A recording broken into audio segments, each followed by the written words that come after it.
Hello, it's Sting Splash again with another video, and I just thought since we're coming up to WrestleMania I might do this video here. I sort of just spent the last half an hour figuring it out, and just my thoughts on the best WrestleManias of the last 10 years in order from first to last. And it's quite surprising. I did this on a sort of semi-mathematical level, and hopefully you won't agree with it because then it'll provoke discussion. But I gave each match a rating out of 10, and then obviously because some shows had more matches than others, some only had 8, some had 12. You have to grade it on a curve, and make it up into a percentage out of 100%. But this is the ratings and the reasons behind it. So in last place, in 10th place, with what rating did this get? It's got a rating of 58, and the highest only got 68, 69. So it was quite tight. But in 10th place is WrestleMania 20. It was their biggest show, 5 hours. It had the most amount of matches, 12 matches. But the problem was, it had some really good, solid matches at the top of the card. But and you did have Eddie Guerrero, Kurt Angle, you had Triple H, Benoit, and Shawn Michaels with Triple H, tapping out to Benoit win the world title. It had some really good matches on the show, but it had, a couple of 4-way tag title matches, a lot of filler. Undertaker Kane wasn't very good, let's face it. It was more of a spectacle than anything. And so WrestleMania 20, although it's still one of my personal favourites just because of how long it is, and it was at Madison Square Garden, it is, ranked at 10 because of all the undercard stuff, getting 3 and 4 out of 10 ratings. So that's at number 10. Number 9 is WrestleMania 18, again because this had 3 good matches to very good matches. Rock and Hogan was fantastic, Jericho and Triple H was very good, and Undertaker Ric Flair was very good. But the rest of the show, there's some right honkers on here. The 4-way tag match wasn't very good. Austin and Hall, Edge and Booker T, Kane and Angle, they were just sort of going through the motions. DDP and Christian was fun in parts, but nothing solid. William Regal and Rob Van Dam was too short. Goldust and Maven was hardly a match.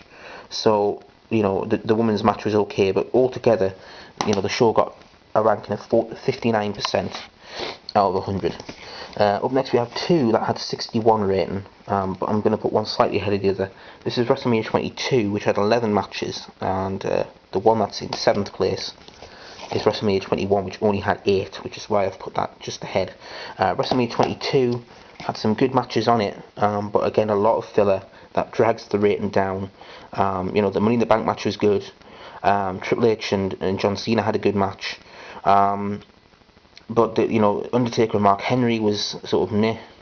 Mick Foley Edge was the best match of the show for me, but they had a Playboy pillow fight, and Booker T versus the Boogeyman, and just some really bad stuff on the undercard. So altogether, Mania 22, had sort of more of quantity of wrestling rather than quality, and that's why WrestleMania 21 is just ahead of it, because this had some very good matches. Triple H, Batista, Undertaker, Randy Orton was pretty solid. The first Money in the Bank match was one of the better ones, I think. Rey Mysterio, Eddie Guerrero was good, but the highlight of the show was Michaels versus Angle. But then you had Trish and Christy Hemme was terrible, Big Show Nakabono was terrible, and JBL John Cena was far worse than what it should have been. So that dragged it down, but still they got ratings of 61. Now, here's a shocker. WrestleMania 17 is not number 1. It should be because it has some of the best matches of recent years, and it was a great show. But what people have to remember, it was 11 matches, and apart from the top matches, Austin Rock, Vince and Shane, TLC 2, Undertaker, Triple H, and Benoit Angle, there were 5 good matches. There was a lot of undercard rubbish. China and Ivory was terrible. APA and Taz against Right to Censor was just there. Eddie Guerrero and Test was a heat match, really. It shouldn't have been on, even though I love Eddie, but that match shouldn't have been on WrestleMania. And the Gimmick Battle Royal was fun, but still a terrible mess. So when you have the good matches and the bad, unfortunately it does drag the rating down. So this gets to 62%. Up next in 4th is WrestleMania 20. So that was 60. Yeah. In 5th, is this right? Yeah. In 5th is WrestleMania 26th. WrestleMania 26. Hold up, I haven't got these out. Hang on, I'm just going to double check. 64. 60, yeah. This got 63. This was last year's, and this was the easiest to work out because it had 10 matches. So I just added them all up and it was there. The reason why this is in 5th, okay, it did have a really good Undertaker Shawn Michaels match. It was the best match of the year, but then that got dragged down by Bret Hart and Mr. McMahon not being very good. The Unified Tag Title match was too short. Rey Mysterio CM Punk was good but too short. Batista and John Cena was okay, but it wasn't a blow-away match. So that's why it gets the rating of 63. In 4th is WrestleMania 23. Almost a forgotten WrestleMania sometimes. This got a 64 rating. Just sneaked it into 4th. It only had 8 matches, but there was some very good solid matches on there. John Cena and Shawn Michaels and Batista and Undertaker. I don't think there's been a WrestleMania where there's been two, at least in the last 10 years, where both world title matches were very, very good. Usually one is slightly weaker than the other. Both of these matches were tremendous matches. The Money in the Bank was a lot of fun, and Chris Benoit and MVP had a good match. The ECW Originals 8-man tag was pretty solid considering who was involved. Bobby Lashley and Umaga was a good spectacle. So apart from Melina Ashley and Kane Great Khali, which was stinkers, the rest of the show was very solid, and that sort of gives it a better rating. So now we have our top 3. In 3rd was 65. It's WrestleMania 25. And the reason being, it had the first Shawn Michaels Undertaker match, which was very, very good. But conversely, Triple H Randy Orton couldn't follow it, and therefore the rating for that slips. And so this isn't, right at the top. JBL and Rey Mysterio, I gave a very low rating because it was, too short to be anything else. But the Hardys had a good match against each other. The Money in the Bank was solid, but then again, the 25 Diva Battle Royal was terrible. So it all sort of mixes and matches. But in the end, it's got 3rd place, which I think is very creditable. Now 2nd place, might surprise some people, I don't know, but this is WrestleMania 19, which is quite a long time ago now, so people maybe forget about it. But this was a 66 rating, and the reason being, it's the only WrestleMania, maybe ever actually, that doesn't have a bad match on the show. It didn't have a bad book match. It was 9 matches. All the undercard was solid. Matt Hardy, Rey Mysterio was good. Undertaker against Big Show and A-Train was fine.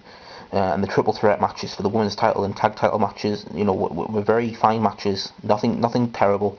And then the last 5 matches of the show, Shawn Michaels and Jericho was amazing.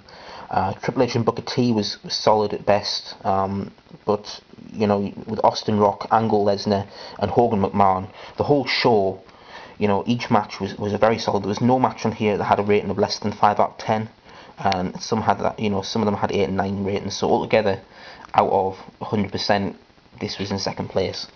Now in 1st place is WrestleMania 24, but there's a caveat here.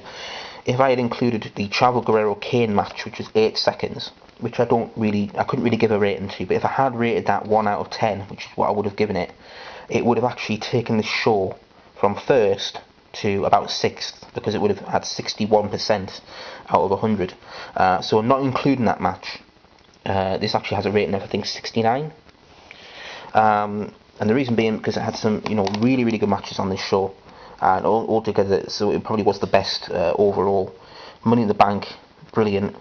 Ric Flair, Shawn Michaels was phenomenal. Edge and Undertaker was an amazing world title match main event, really, really good. Randy Orton, Triple H and John Cena was a really good triple threat match for the WWE title. Big Show and Floyd Money Mayweather was a good spectacle. Batista and Umaga was a very good standard match. The Belfast Brawl that kicked off the show was, a lot better than I think people expected. And so, if you don't include the Chavo Guerrero Kane match, the only, really big match on the show, as usual, is the Divas, the Lumberjack match. But altogether, this gets a 69 rating because I won't include that Chavo Guerrero Kane match because it was, wasn't really a match, and it wouldn't be right to this show to be dropped so much, to lose 8%. just because of one match is not really fair. It's not the best way of ranking them either, doing the percentages, but overall I think this probably was the best all-round card.